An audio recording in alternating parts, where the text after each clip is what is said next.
దాన్ని ఏమంటారంటే kind heart, లేకపోతే వేగంగా స్పందించే గుణం, బాధ్యతాయుతంగా స్పందించే గుణం. మనకి ఎదుటి వాళ్ళకి కష్టం వచ్చినప్పుడు గబక్కన ఆ కష్టాన్ని తీర్చాలన్నటువంటి తపన కావాలి, లేదా మనం ఏమన్నా చెయ్యగలమా అన్నటువంటి ఫీలింగ్ కావాలి. అప్పుడు దానంతటయ్యే చేయగలుగుతాం.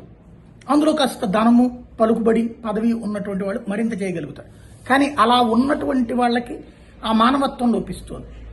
సున్నితమైన సామాన్య అంశాలు పట్టవు. కానీ పవన్ కళ్యాణ్ దగ్గర అలా కాదు. చాలా డీప్గా అబ్జర్వ్ చేసేటటువంటి పర్సన్.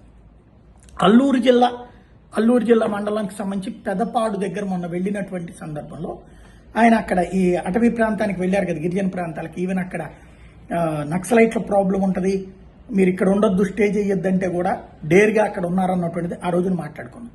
ఇప్పుడు ఆ గ్రామంలో ఈయన చూసినప్పుడు మనం మామూలుగా చెప్పులు లేకుండా బయటికి తిరగం. అక్కడ చెప్పులు ఉన్నోళ్ళు పరిమితం.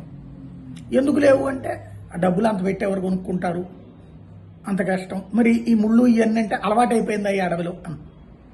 వాళ్ళకి స్వయంగా 300 మందికి చెప్పుల జతలు కొని అక్కడికి పంపించారు పవన్ కళ్యాణ్. అది ఆయనలో ఉన్నటువంటి స్పందించే గుణం.